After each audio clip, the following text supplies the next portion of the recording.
यीशु मसीह के नाम से जितने लोग जुड़े हुए हैं, जितने लोग यहाँ बैठे हुए हैं, उन सब का हम प्रभु यीशु मसीह के नाम में स्वागत करते हैं।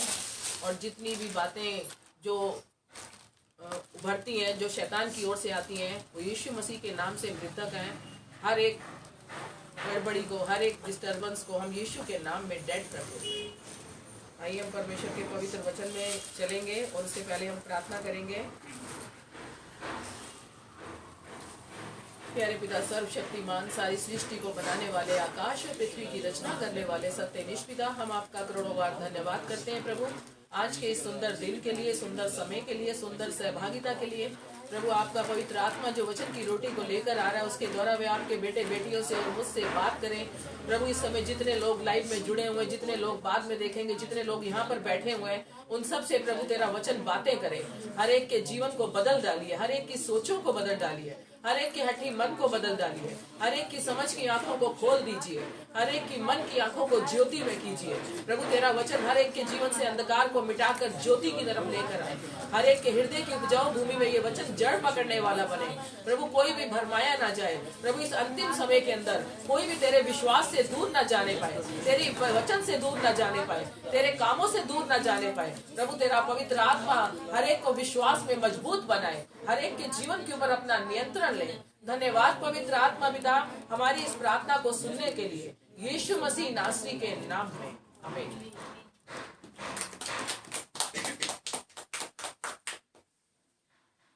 आइए, आज का वचन है कि उसकी इच्छा, उद्देश्य और उसकी योजना के पीछे चलो। यानी परमेश्वर की जो इच्छा है, योजना है, जो उसका उद्देश्य है, उसके पीछे हमें चलना चाहिए। आइए देखते हैं पुराना नियम, गिनती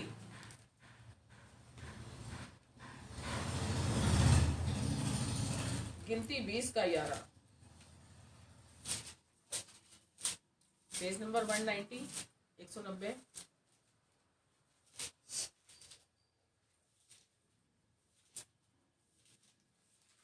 तब मूसा ने हाथ उठाकर लाठी चट्टान पर 2 बार मारी और उसमें से बहुत पानी फूट निकला और मंडली के लोग अपने पशुओं समेत पीने लगे। आज वचन का हेडिंग है कि उसकी इच्छा, उस उद्देश्य और उसकी योजना के पीछे चलना है। अब यहाँ पर हम 12वां वचन भी साथ ही पढ़ेंगे, क्योंकि 11-12 दोनों साथ साथ हैं। परंतु मूसा और हारून से यहोवा ने कहा, तुमने जो मुझ पर विश्वास नहीं किया और मुझे इस्राएलियों की दृष्टि में पवित्र नहीं ठहराया, इसलिए तुम इस मंडली को उस देश में पहुंचाने ना पाओगे जिसे मैंने उन्हें दिया है। अब यहाँ पर मूसा ने क्या गलती करी थी? परमेश्वर की इच्छा थी कि मूसा एक ही बार लाठी मारता तो पानी तब भी निकल जाता, लेकिन उसने उस आज्ञा को नहीं माना और इस्राएलियों के सामने परमेश्वर के नाम को छोटा कर दिया। परमेश्वर कितनी छोटी छोटी बातें चेक करता है हर मनुष्य के जीवन में, ध्यान रखना। अगर वो जो कहता है हम उससे, उस लीक से परे हटकर काम करते हैं, उसकी इच्छा से परे हटकर काम करते हैं, वचन से बाहर जाकर काम करते हैं, तो वहां पर परमेश्वर का दंड आता है हमारे जीवन में। परमेश्वर की योजना हमारे जीवन में पूरी नहीं होती। तो आज हम सबको अपने जीवन को चेक करना है कि हम भी मूसा की तरह बात कर रहे हैं, हम भी मूसा की तरह कहना नहीं मान रहे। हालांकि मूसा कितना जबरदस्त परमेश्वर का दास था, आमने सामने बातें करता था परमेश्वर के सामने, उससे भी ये गलती हो गई, उससे भी परमेश्वर नाराज हो गया। उसे भी परमेश्वर ने क्या कहा 12वें वचन के अंदर कि मूसा और हारून से यहोवा ने कहा, तुमने जो मुझ पर विश्वास नहीं किया और मुझे इस्राएलियों की दृष्टि में पवित्र नहीं ठहराया, इसलिए तुम इस मंडली को उस देश में पहुंचाने ना पाओगे जिसे मैंने उन्हें दिया है। यानी कि इस्राएली लोगों को परमेश्वर ने मूसा को दिया था, मूसा और हारून को। लेकिन यहाँ पर मूसा ने क्या करा कि परमेश्वर की आज्ञा को तुच्छ कर दिया। यानी परमेश्वर ने एक बार कहा था कि चट्टान पर लाठी मारनी है, यानी कि जब पानी के लिए वो प्यासे तड़प रहे थे, तो उसने एक बार छोड़कर 2 बार मारी। तो यहाँ पर परमेश्वर को क्या आया? क्रोध आया, गुस्सा आया। तब परमेश्वर ने ये बात उससे कही कि जिस इस्राएली लोगों को मैंने तुझे दिया है, तू उन्हें वहां पार लेकर जा नहीं पाएगा। यानी कि वहां ले जाने के लिए फिर दूसरा व्यक्ति परमेश्वर चुनेगा मूसा के बाद, हारून को, क्योंकि मूसा ने कहना नहीं माना था। तो आज परमेश्वर, अगर परमेश्वर का आत्मा हमसे बातें करता है, हम क्या उस लीग से हटकर बात करते हैं, या उस लीग से हटकर उसके वचन को मानते हैं, या उसकी आज्ञाओं को नहीं सुनते, या उसके उद्देश्य को पूरा करने के लिए तैयार नहीं रहते, या उसकी इच्छा को पूरा करने के लिए आगे नहीं आते।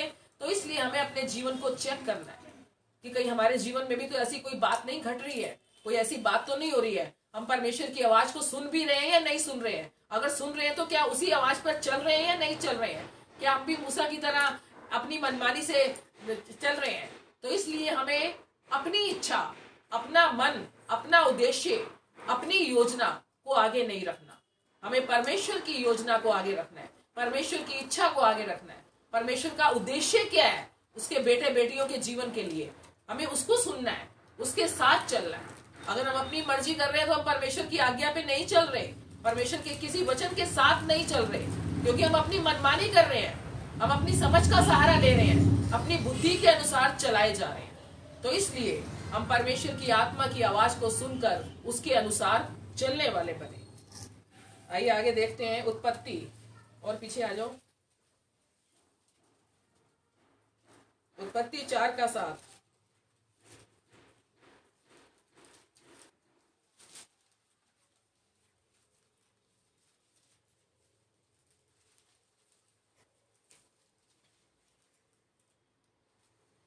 यदि तू भला करे तो क्या तेरी भेंट ग्रहण ना की जाएगी, और यदि तू भला ना करे तो पाप द्वार पर छिपा रहता है, और उसकी लालसा तेरी ओर होगी, और तुझे उस पर प्रभुता करनी है।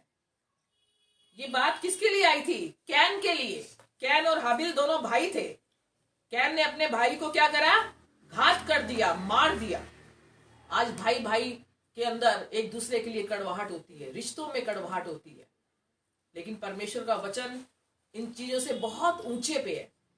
परमेश्वर नहीं चाहता कि कोई भी भाई भाई, कोई भी बहन भाई, कोई भी रिश्ता एक दूसरे से कड़वाहट रखे, क्योंकि परमेश्वर को ये अच्छा नहीं लगता। तो तभी परमेश्वर ने इस वचन के अंदर बताया है। आइए हम एक बार 6 भी पढ़ते हैं। तब यहोवा ने कैन से कहा, तू क्यों क्रोधित हुआ और तेरे मुंह पर उदासी क्यों छा गई है? यानी कैन जो था उदास था, गुस्से से भरा हुआ था।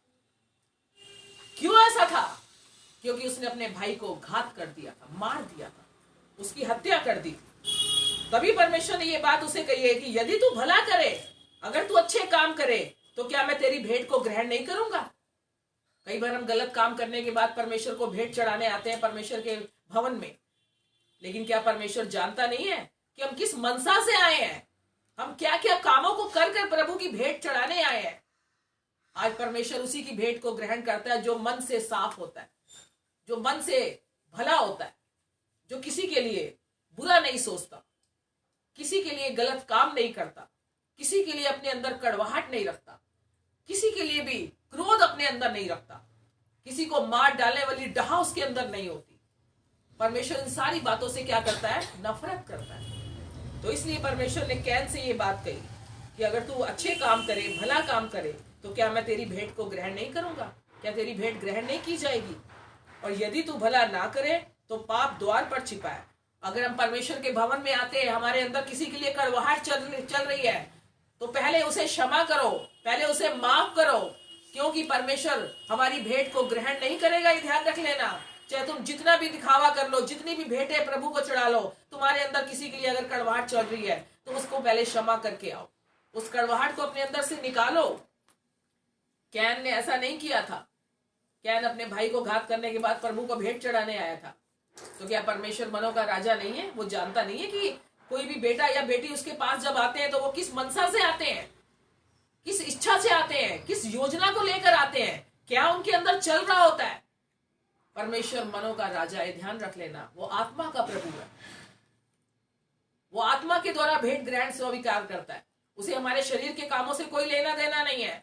हम शरीर को, इस देह को पाकर इस शरीर से कोई भी गलत काम ना करे, किसी के लिए बुरा ना सोचे, किसी के लिए भी कोई ऐसी प्लानिंग ना बनाए जो परमेश्वर को अच्छी नहीं लगती, किसी का भी बुरा चाहने के लिए, नीचा दिखाने के लिए अपने मुंह से कोई गलत अपशब्द ना बोले, क्योंकि हमारी जीवा पे भी क्या होना चाहिए? कंट्रोल होना चाहिए। हम मजाक में भी किसी को गलत ना बोले, नहीं तो वो मजाक सच हो जाएगा। ध्यान रख लेना। कई लोग सोचते हैं कि अरे हम तो मजाक कर रहे हैं, लेकिन परमेश्वर के यहाँ पर एक एक बात का न्याय होगा।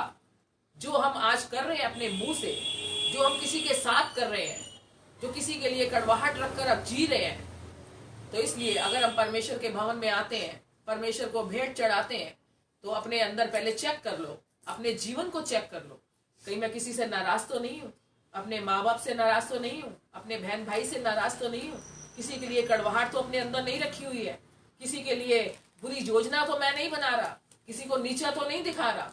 तो आज ये सारी बातें हमें अपने जीवन में चेक करनी है, तभी प्रभु के भवन में हमें भेंट को लेकर आना है, तभी वो हमारी भेंट स्वीकार होगी। ध्यान रखना, और भेंट स्वीकार जब होगी तो आशीष भी हमारे जीवन में तभी आएगी।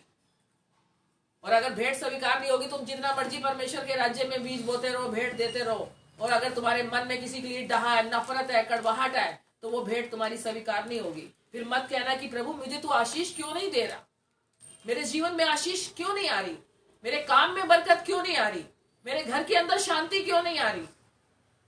क्योंकि परमेश्वर हर एक बात का न्याय लेगा।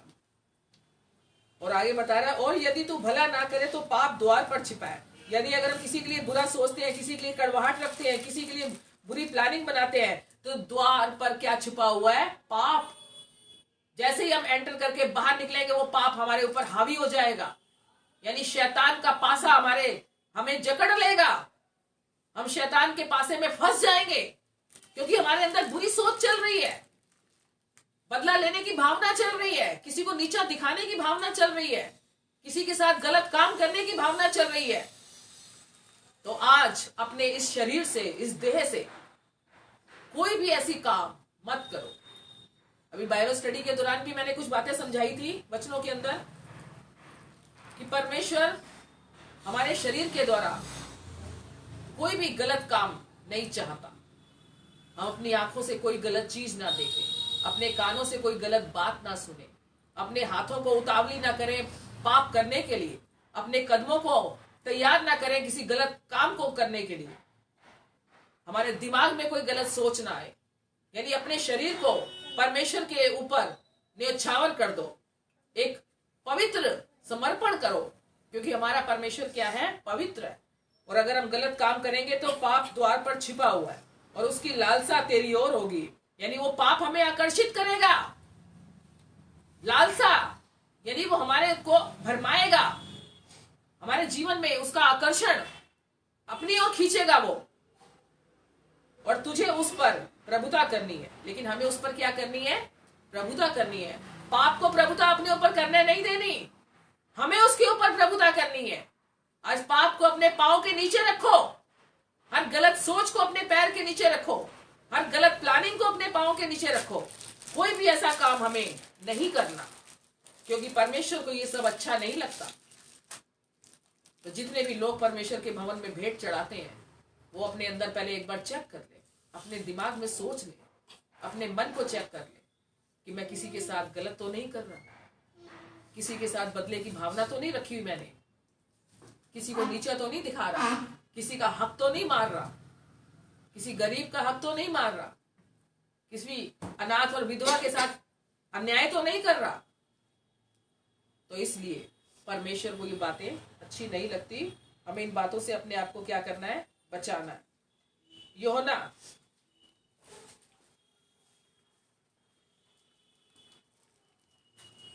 17:4।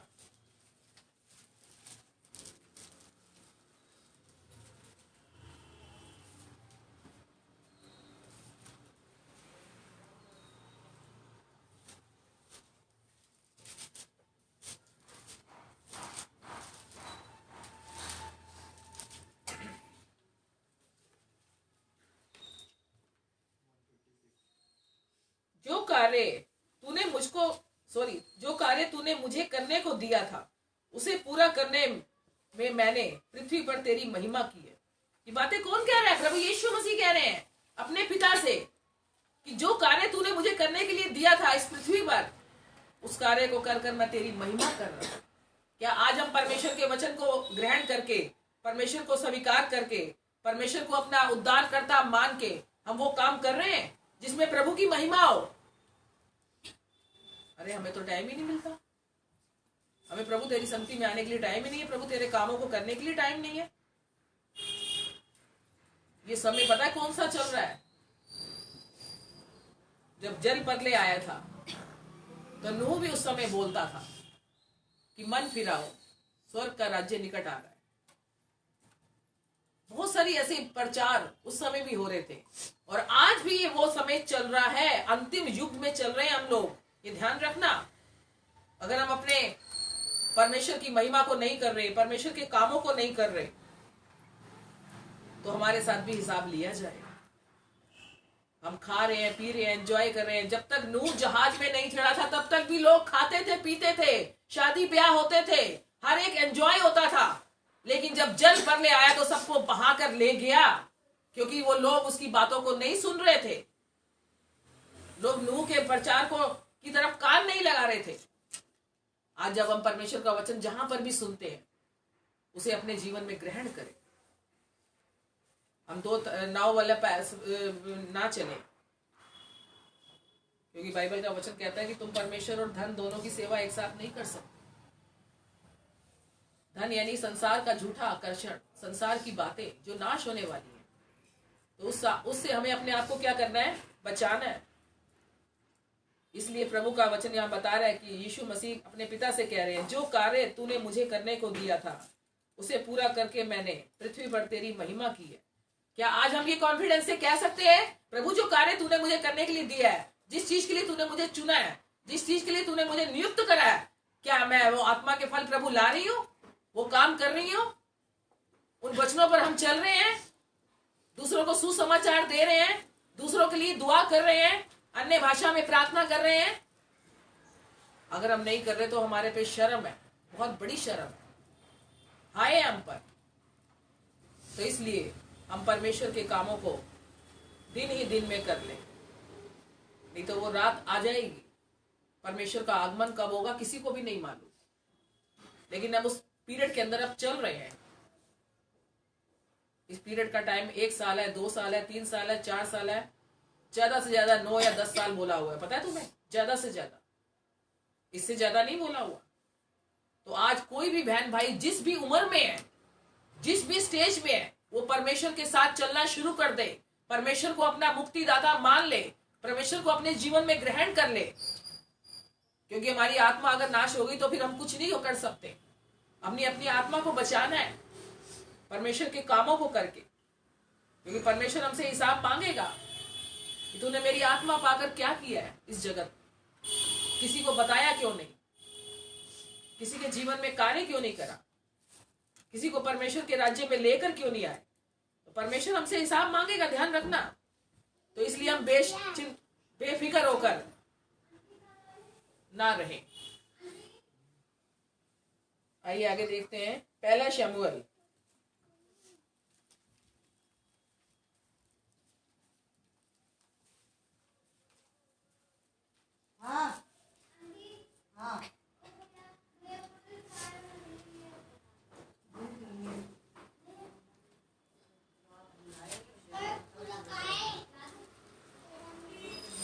इसको मिलके पेज नंबर बता दो।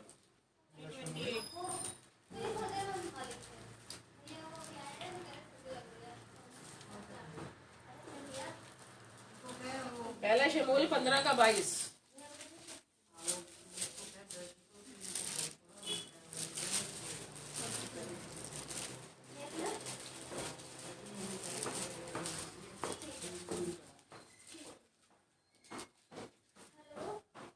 शमूएल ने कहा, क्या यहोवा होम बलियों और मेल बलियों से उतना प्रसन्न होता है जितना कि अपनी बात के माने जाने से प्रसन्न होता है? सुन मानना तो बलि चढ़ाने से और कान लगाना मेढ़ों की चर्बी से उत्तम है। प्रभु का हम धन्यवाद करते हैं। प्रभु होम बलि मेल बलि से प्रसन्न नहीं होता, ध्यान रखना। आज कितनी बड़ी बड़ी भेंट भी हम परमेश्वर के राज्य में लेकर आए, कितना बड़ा बड़ा दान करें, कितना बड़ा बड़ा सब कुछ करें, लेकिन अगर हमारा मन परमेश्वर के वचन से दूर है तो वो नहीं चाहेगा, हमारी भेंट को ग्रहण नहीं करेगा।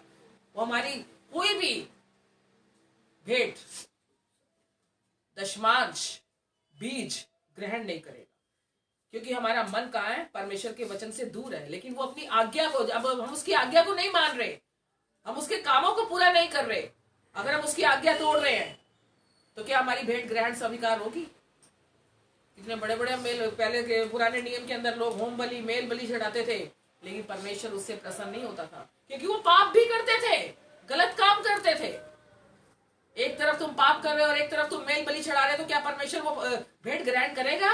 बिल्कुल नहीं करेगा। अगर हम उसकी आज्ञा को नहीं मान रहे, उसकी आज्ञा क्या कह रही है कि पाप मत करो, गलत काम मत करो, तो इसलिए हमें कोई भी ऐसा काम नहीं करना, क्योंकि वो अपनी बात के माने जाने से खुश होता है। उसकी बात का माना जाना क्या होता है? वचन का मानना, वचन की आज्ञा को मानना। तो इसलिए हम परमेश्वर के भवन में जब आते हैं तो परमेश्वर के कामों को उसके वचन के अनुसार पूरा करें, उसकी आज्ञा को माने। आज उसकी आज्ञा ज्यादा मुश्किल नहीं है, ध्यान रखना। 2 आज्ञाएं हैं सिर्फ, कि पूरा समर्पण हमें प्रभु को देना है। क्या हमारा मन परमेश्वर के वचन के साथ है? क्या हम परमेश्वर के साथ चल रहे हैं? क्या परमेश्वर के साथ हम कार्य कर रहे हैं? योना के अंदर प्रभु का वचन क्या कहता है? तुम मेरे वचन में बने रहो, मेरा वचन तुम में बना रहे, तुम जो चाहो तुम्हारे लिए हो जाएगा। लेकिन क्या आज हम वचन के साथ चल रहे हैं? अगर चल रहे हैं तो प्रभु बहुत आशीष देगा हमें। और उसका वचन अगर हम में बना हुआ है, हम उसके वचन के साथ लिपटे हुए हैं, हम उसके वचन को छोड़ नहीं रहे, तो हमारे मुंह से जो भी बात मांगेंगे, हम प्रभु से प्रार्थना करेंगे किसी के लिए भी, वो पूरी होगी। आज अपने जीवन को तुम चेक करो कि हमारे जीवन में कोई ऐसी गलत बात तो नहीं पाई जा रही। हमारा मन परमेश्वर को छोड़ के किसी और चीज पे तो नहीं चल रहा, संसार के झूठे आकर्षण के साथ तो नहीं चल रहा, जो खत्म होने वाली चीजें हैं, नाश होने वाली चीजें हैं, उनके साथ तो नहीं चल रहा। तो आज अपने मन को झूठ संसार की बातों से निकालकर परमेश्वर के वचन के साथ जोड़ दो, क्योंकि जब हम परमेश्वर के वचन के साथ अपने आप को जोड़ लेंगे तो परमेश्वर हम में होकर काम करेगा। तो इसलिए परमेश्वर अपनी आज्ञा माने जाने से ज्यादा प्रसन्न होता है, खुश होता है। तो आज उसकी आज्ञा कुछ ज्यादा मुश्किल नहीं है। अपने पड़ोसी से अपने समान प्रेम करो, पूरा समर्पण प्रभु को दो। अगर हमारा मन कहीं और लगा हुआ है, वो प्रभु मेरे मन को अपने वचन पर स्थिर कर, मेरे मन को भटकने से बचा,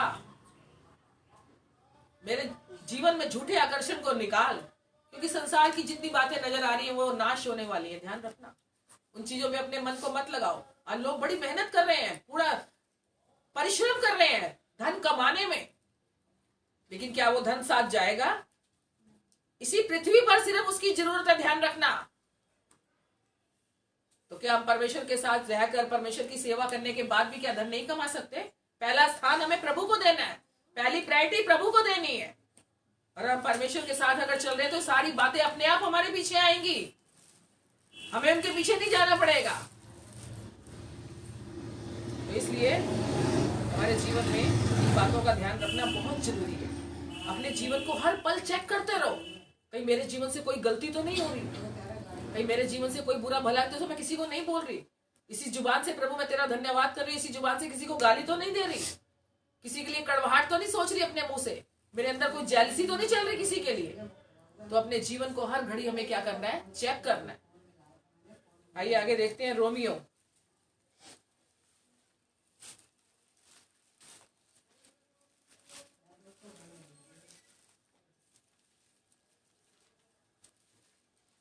रोमियो 12:2।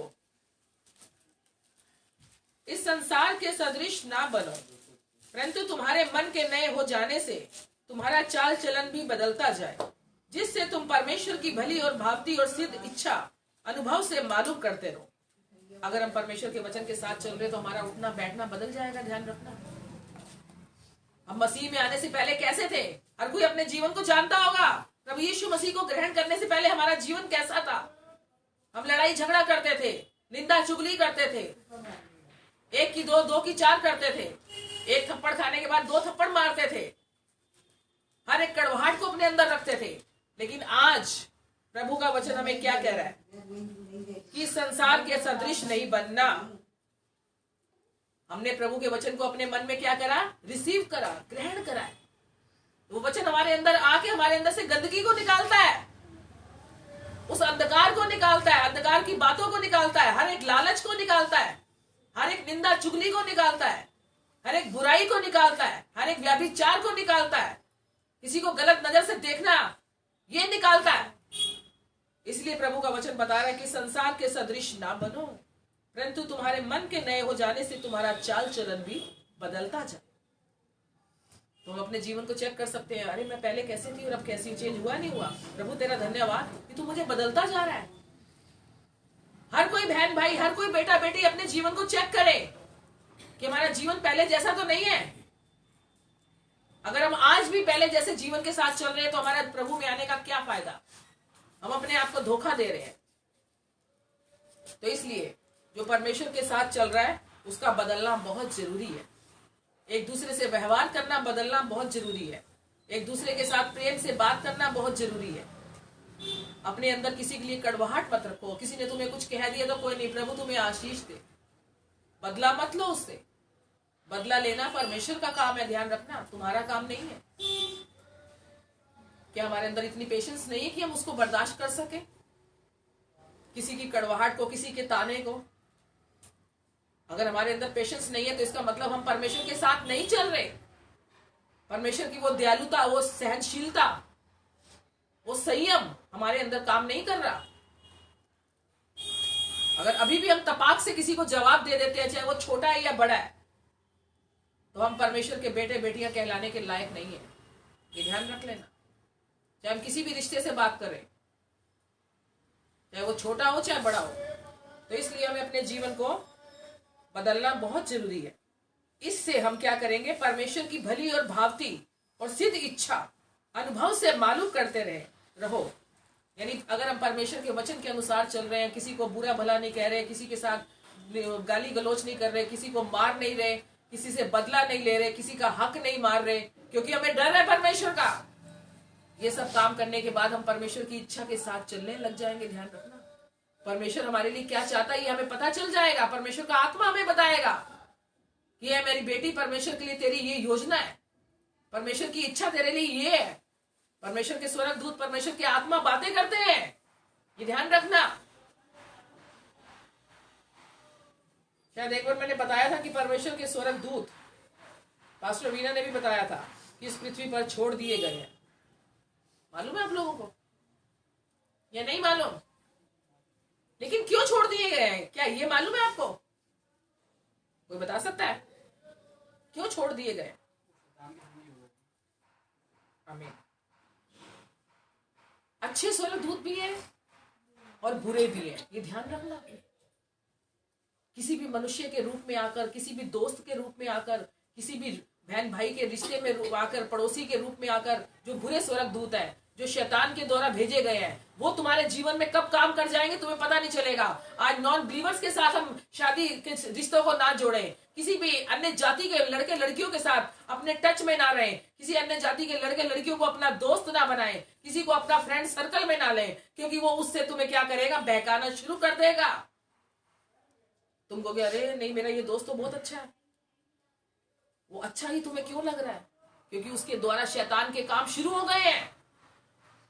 वो तुम्हारे समय को चुराने लग गया, तुम्हारे कामों को चुराने लग गया, तुम्हारी बातों को चुराने लग गया, तुम्हें परमेश्वर को समय देने से इनकार करने के लिए तुम्हें तैयार करने लग गया। सच्चा दोस्त कौन सा है? सच्ची दोस्ती किसे कहते हैं? जो परमेश्वर के साथ समय बिताने के लिए तुम्हें तैयार करे। सच्चा लाइफ पार्टनर कौन है? जो प्रभु के साथ संगति करना, बंदगी करना उचित समझे। क्योंकि बाइबल का वचन प्रभु यीशु मसीह ने अपने चेलों को क्या कहा था जब एक बार प्रचार कर रहे थे कि मेरे बहन भाई, मेरे बेटे बेटियां, मेरे माँ बाप वही है जो मेरे वचन को सुनते हैं। आज जो प्रभु के वचन को सुनता है, जो प्रभु के वचन को सुनने के लिए हमें प्रेरित करता है, तैयार करता है, जिसके लिए हमारे मन में जिसके दिल में चिंता है हमारे लिए, जो हमें परमेश्वर की तरफ लेकर जाना चाहता है, वही हमारा सच्चा हितैषी है। ध्यान रखना। क्यों हम बार बार कहते हैं प्रार्थना करने से मत चूको, आराधना करने से मत चूको, पूरा समय प्रभु को दो। संसार के कामों में तुम पूरा समय देते हो या नहीं देते? फॉर एग्जाम्पल, अगर तुम सब्जी बना रहे हो तो थोड़ी देर के लिए बाहर निकल जाओ, अपने आप सब्जी बन जाएगी? वो बन नहीं जाएगी, वो जल जाएगी। गैस के ऊपर रखी हुई है तो पूरे ध्यान से काम करते हो ना खाना बनाते समय, हर बहन। तो उसी तरह जब हम परमेश्वर के राज्य में आते हैं, परमेश्वर की वेदी पे आते हैं, परमेश्वर के सामने घुटनों के बल आते हैं, तो पूरा समर्पण हमें प्रभु को देना है। उस समय हमारा मन कहीं भी ना जाए, किसी चिंता में ना जाए, किसी बात में ना जाए, तभी परमेश्वर की इच्छा हमारे जीवन में पूरी होगी। ऐसे पूरी नहीं होने वाली, ध्यान रख लेना। कई बड़े लापरवाही से कह देते हैं, अरे पास्टर जी हमारे लिए प्रार्थना कर देना। तुम क्या कर रहे हो? तुम्हारा मन कहां पर है? तुम इतने बिजी कहां पर हो? लेकिन फिर भी पास्टर जी प्रार्थना करते ध्यान रख, लेकिन वो आधा क्रेडिट तो पास्टर ले जाएगा, ध्यान रख लेना। हमें खुद प्रार्थना करनी आनी चाहिए, हमें खुद आत्मा से भरकर परमेश्वर के साथ बात करनी आनी चाहिए, क्योंकि खुद परमेश्वर का आत्मा आहें भर भर के हमारे अंदर से वो वर्ड निकालता है। हमें नहीं सोचना पड़ता कि हमें क्या बोलना है, हमें नहीं मालूम कि वचन का एक्सप्लेन कैसे करना है, वचन के भेदों को कैसे खोलना है, ये पवित्र आत्मा बताता है। नहीं तो हमने तो कभी जैसे बाइबल स्टडी में जाती हूँ, बाइबल स्टडी की बुक तो इनके सिस्टर रीटा के घर पड़ी हुई है, मैंने तो कभी मांगी भी नहीं, लेकिन परमेश्वर का आत्मा उसे बताता है उस समय जब वचन सामने आते हैं। हर एक वचन के भेदों को खोलता है प्रभु।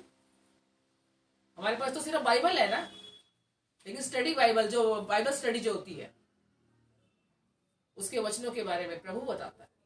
आगे आने वाला चैप्टर क्या, आगे आने वाले वचन क्या, वो प्रभु बताता है, हमें नहीं मालूम होता कि क्या होने वाला आगे। आइए आगे देखते हैं इब्रानियों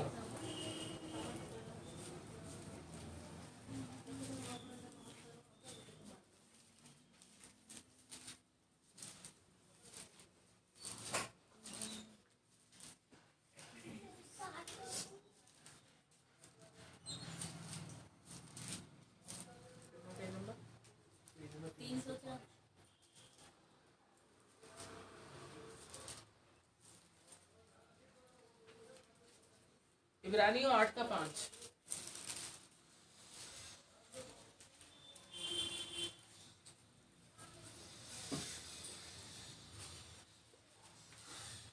वे स्वर्ग में की वस्तुओं के प्रतिरूप और प्रतिबिंब की सेवा करते हैं। जैसे जब मूसा तंबू बनाने पर था तो उसे ये चेतावनी मिली, देख जो नमूना तुझे पहाड़ पर दिखाया गया था उसके अनुसार सब कुछ बनाना। यानी कि जो स्वर्ग की वस्तुएं हैं, परमेश्वर का वचन उस प्रतिरूप की तरह, प्रतिबिंब की तरह हमारे सामने जब आता है तो हम उसकी क्या करते हैं? सेवा करते हैं। अगर हम स्वर्ग की वस्तुओं के साथ नहीं चल रहे, स्वर्ग की वस्तु क्या? आकाश, प्रभु का आत्मा जब हमें बताता है, वचन लेकर आता है जब हमारे सामने, क्या हम संसार की वस्तुओं के साथ चल रहे हैं? अगर आज हमारे जीवन में संसार की कोई बात चल रही है तो उसे अपने जीवन से निकाल दो। और तुम कहोगे संसार की बातों को हम कैसे निकाल दें, हम तो संसार के अंदर रह रहे हैं, ऐसे तो संसार के लोग हमें बाहर कर देंगे। प्रभु यीशु मसीह भी इस जगत के अंदर आया था तो अपने आप को क्या करता था? पिता की इच्छा पे चलाता था, पिता की आज्ञा पे चलाता था। क्या वो संसार में नहीं रहता था? संसार में घूमता फिरता नहीं था? प्रभु अपने चेलों के साथ जाता नहीं था? वो परमेश्वर का काम कर रहा था। तो उसी तरह हमें परमेश्वर के वचन को अपने जीवन में लेना है सेवा के रूप में, क्योंकि मूसा को प्रभु ने क्या बताया था कि किस तरह से तंबू बनाना है, किस तरह से उसका नक्शा बनाना है, किस तरह से उसको बनाना है। उसको चेतावनी दी मिली, क्योंकि जब मूसा ऊपर गया था पहाड़ पर तो उसे प्रभु ने क्या करा? दिखाया। आज कई लोगों के पास अगर बुद्धि नहीं होती तो वो जब परमेश्वर की बुद्धि मांगते हैं तो वो इतनी अजब कार्य करती है कि तुम सामने वाला सोच के हैरान हो जाता है, अरे इसका दिमाग कितना तेज है। परमेश्वर भी हमारा क्या है? एक बुद्धि देने वाला परमेश्वर है, समझ देने वाला परमेश्वर है। हमें बताता है अपनी आत्मा के द्वारा कि ये काम ऐसे नहीं, ऐसे करो। अगर आज कोई भी बहन भाई या कोई भी बेटा बेटी कंफ्यूज होते हैं किसी भी काम को करने के लिए, काम को शुरू करने से पहले, लाइफ पार्टनर को सिलेक्ट करने से पहले, तो परमेश्वर का आत्मा उन्हें बताता है। तो इसलिए जब परमेश्वर का आत्मा हमें बताएगा तो हमें उसके अनुसार क्या करना है? चलना है। क्योंकि मूसा से परमेश्वर ने बहुत बार बातें करी थी। ये एक आज्ञा उसने तोड़ी थी, जो लाठी उसने एक की जगह 2 बार मार दी चट्टान पर। नहीं तो परमेश्वर की आज्ञा पे खरा उतर रहा था। उस एक आज्ञा को तोड़ने से परमेश्वर ने उसे उस देश पर ले जाने से इनकार कर दिया। उस देश को वो देखने नहीं पाया था जहां पर इसराइलियों को ले जाने के लिए परमेश्वर ने बोला था। तो आज परमेश्वर जब जब हमें अपनी आत्मा के द्वारा कुछ भी बताता है, फौरन उसके ऊपर चलना शुरू कर दो। अगर तुम्हें लग रहा है कि अरे नहीं, वो मनुष्य तो कुछ और बोल रहा है, प्रभु का आत्मा तो कुछ और बोल रहा है, तो हम किसकी सुनेंगे? परमेश्वर की आत्मा की। मनुष्य गलत हो सकता है लेकिन परमेश्वर का आत्मा गलत नहीं हो सकता, ध्यान रखना। तो आज परमेश्वर का आत्मा हमें जो भी बातें कहता है, बताता है, हमें उसके अनुसार चलना बहुत जरूरी है। तभी हम परमेश्वर की इच्छा पे, योजना पे और उसके उद्देश्य पे सक्सेसफुल हो सकते हैं। हम मनुष्य की बातों में कान ना लगाएं, मनुष्य की बातों को अपने अंदर ना लें। कई लोग किसी मनुष्य की बातों को बुरा मानते, अपने अंदर उस कड़वाहट को रखते। परमेश्वर के पास भी आ रहे हैं, परमेश्वर के वचन को भी सुन रहे हैं, परमेश्वर के साथ चल भी रहे हैं, परमेश्वर के राज्य में भेंट भी दे रहे हैं, लेकिन वो कड़वाहट उनके अंदर से अभी भी नहीं निकली। तो इसलिए परमेश्वर का वचन हमें बताता है कि हर उस कड़वाहट को निकाल कर मेरी पवित्र वेदी पर आओ, ताकि मैं तुम्हारी भेंट को स्वीकार करके तुम्हें क्या दूं? आशीष दूं। क्योंकि आशीष परमेश्वर की ओर से आती है। तो हम कोई भी ऐसा काम ना करें किसी को नाराज करके, किसी माँ को नाराज करके, बीवी को नाराज करके, या पति को नाराज करके, या किसी भी रिश्ते को नाराज करके हम बाइबल उठा के चल पड़ते हैं। अरे मैं तो चर्च जाता हूं। परमेश्वर देख रहा है, मेरी बेटी को नाराज करके, मेरे बेटे को नाराज करके तू चर्च कैसे जा सकता है? चला भी जाएगा, भेंट भी तुम दे दोगे, आशीष नहीं मिलने वाली, ध्यान रखना। तो इसलिए हमें परमेश्वर के कामों को करने के लिए अपने जीवन को बदलना बहुत जरूरी है। आज जितने वचन हमने सुने हैं, रोमियो का भी सुना कि संसार के सदृश ना बनो। परमेश्वर का वचन जैसे जैसे हम सुनते हैं वो हमारे अंदर की गंदगी को निकालता चला जाता है, हमारी सोचों को बदलता चला जाता है, हमारे जीवन के ऊपर अपना पहरा लगा देता है, अपने लहू में वो हमें ढांप देता है। अगर आप लोग चाहते हो कि हम परमेश्वर के साथ चले, खराई से चले, परमेश्वर की आशीष भी हमारे जीवन में आए, तो उसकी आज्ञा को मानना पड़ेगा। उस आज्ञा को मानेंगे तभी परमेश्वर हमारी भेंट को स्वीकार करेगा, हमें आशीष देगा। क्योंकि उसे बड़े बड़े बलिदान नहीं चाहिए, बड़ी बड़ी भेंट नहीं चाहिए, उसे हमारा मन चाहिए। क्या हमारा मन उसके वचन पर स्थिर है या नहीं है? तो इसलिए हम परमेश्वर की इच्छा पर चलने वाले बने, ना कि अपनी इच्छा को परमेश्वर के आगे थोपे। परमेश्वर का उद्देश्य क्या है, परमेश्वर की योजना क्या है हमारे लिए? अगर एक बेटा अपने पिता की स्वभाव को नहीं पहचान पाता कि मेरा पापा जो है मेरे लिए क्या प्लानिंग बना रहे हैं, मेरे लिए कौन सा लाइफ पार्टनर सेट कर रहे हैं, कौन सी काम की योजना बना रहे हैं, कौन सा फिजिकल के अंदर आशीष देने के लिए प्लानिंग बना रहे हैं, तो फिर वो बेटा किस काम का जो अपने पिता की मन की बात को नहीं जान सकता। तो आज हम भी स्वर्गीय पिता की वचन के अनुसार नहीं चल रहे, तो हम अपने आप को धोखा दे रहे हैं, पिता को धोखा नहीं दे रहे। पिता का कुछ नहीं जाने वाला। तो अगर हम परमेश्वर की इच्छा पे चल रहे हैं तो हमारे जीवन में आशीष तभी आएगी। आइए हम प्रभु का धन्यवाद करते हैं आज के इन सुंदर वचनों के लिए। आइए प्रार्थना करेंगे वचन के लिए। प्यारे पिता सर्वशक्तिमान, सारी सृष्टि को बनाने वाले, आकाश और पृथ्वी की रचना करने वाले सत्यनिष्ठ पिता, हम आपका करोड़ों बार धन्यवाद करते हैं। प्रभु आज आपकी योजना, आपकी इच्छा, आपका उद्देश्य, आज जितने बेटे बेटियों ने वचन सुना उनके लिए जो भी है प्रभु, उसके पूरा होने के मार्ग को खोल दीजिए। प्रभु जितने लोग लाइफ के अंदर भी आपके वचन को सुनेंगे, बाद में भी सुनेंगे, जितने यहाँ पर बैठे हुए जितने लोगों ने सुना है प्रभु, आज हर एक बेटे बेटी के जीवन में, हर एक बहन भाई के जीवन में, हर एक बुजुर्ग और जवान के जीवन में प्रभु तेरी इच्छा पूरी हो, तेरा उद्देश्य और तेरी योजना उनके लिए जो भी है वो भलाई को उत्पन्न कर चुकी है। प्रभु हम तेरी योजना पे चलने वाले बने, तेरी इच्छा पे चलने वाले बने, तेरी आत्मा की आवाज को सुनने वाले बने। प्रभु तेरे आत्मा के द्वारा हम चलाए जाए, हम अपनी मर्जी से ना चले, अपनी समझ का सहारा ना ले, अपनी बुद्धि के अनुसार ना चले।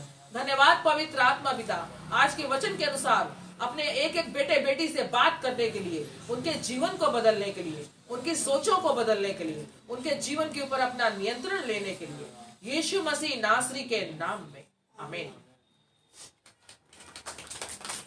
क्वायर के बच्चे आ जाएंगे।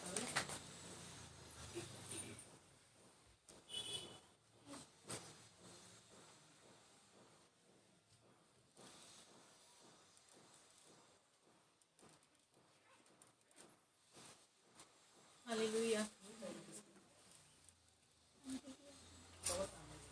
उपकार की भेंटे अपनी, उपकार की भेंटे अपनी प्रभु को चढ़ाना है, प्रभु को चढ़ाना है।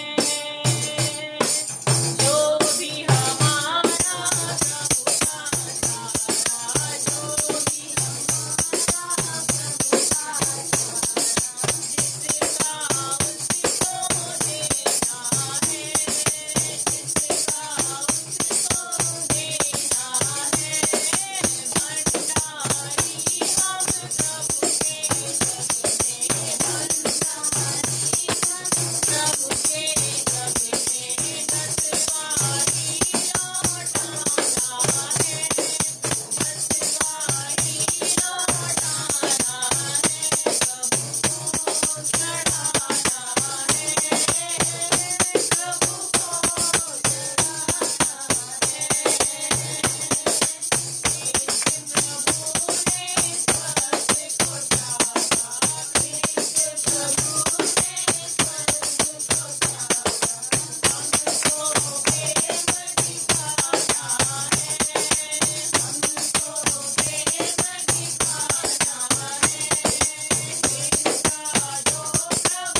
में,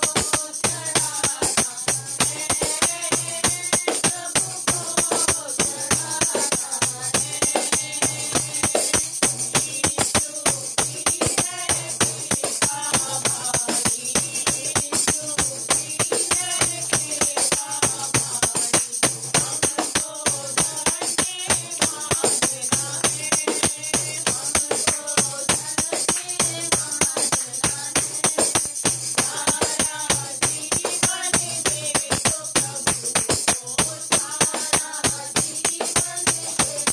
है, प्रभु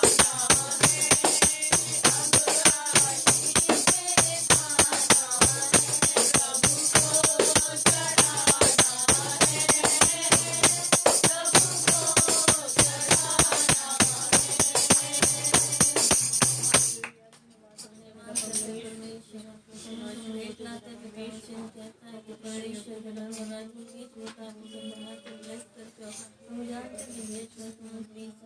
प्रभु को लेने से देना धन्य तो आपने हमें दिया, हम आपके नाम लगाए पिता, ताकि हम ब्लेस और आशीष की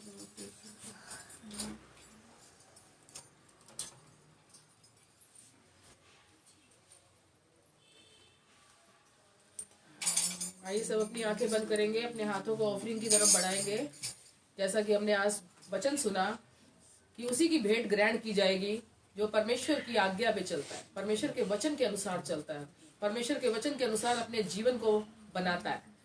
प्यारे पिता, सर्वशक्तिमान सारी सृष्टि को बनाने वाले, आकाश और पृथ्वी की रचना करने वाले सत्यनिष्ठ पिता, हम आपका करोड़ों बार धन्यवाद करते हैं प्रभु, आज के इस सुंदर दिन के लिए, सुंदर समय के लिए, आपके विश्राम दिन में हमें रखने के लिए।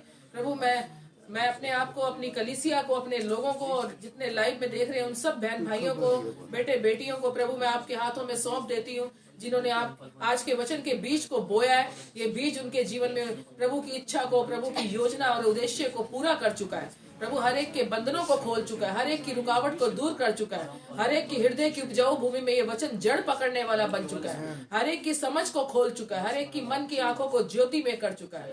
प्रभु हर एक की काम में बरकत की आशीष दे चुका है, हर एक की सैलरी में प्रमोशन दे चुका है, हर एक की नौकरी और बिजनेस में प्रमोशन दे चुका है, हर एक के घर को शांति प्रेम आनंद से भर चुका है, हर एक के हाथों के कामों को आशीष दे चुका है। ये 2021 प्रभु तेरे वचन के साथ चलने में उनको तैयार कर चुका है और हर एक को ब्लेसिंग ब्लेसिंग से भर चुका है। प्रभु तेरा वादा है कि तुम मुझे चख कर देखो मैं कितना भला परमेश्वर हूँ, तुम्हारे लिए आकाश के झरोखे खोलता हूँ या नहीं। प्रभु हम आपका धन्यवाद करते हैं कि 2021 आपने हर एक के लिए आशीषों को खोल दिया है, हर एक के बंधनों को खोल दिया है, हर एक की रुकावट को दूर कर दिया है, हर एक के कर्जों को उतार दिया है, हर एक को अपने मकान की आशीष देने के मार्ग को खोल दिया है, हर एक के जीवन से शैतान के कामों को नाश कर दिया है, हर एक के जीवन से बैरी के बंधनों को तोड़ दिया है। धन्यवाद पवित्र आत्मा पिता, यीशु मसीह नासरी के नाम में, आमीन। आइए आशीष वचन बोलते हैं। अब हमारे प्रभु यीशु मसीह का अनुग्रह, परमेश्वर का प्रेम, पवित्र आत्मा की संगति और सहभागिता हम सब के साथ, हम सब के घरानों के साथ बनी रहे, यीशु मसीह नासरी के दूसरे आगमन तक, आमीन। सबको जय मसीह की। प्रभु सबको आशीष दे।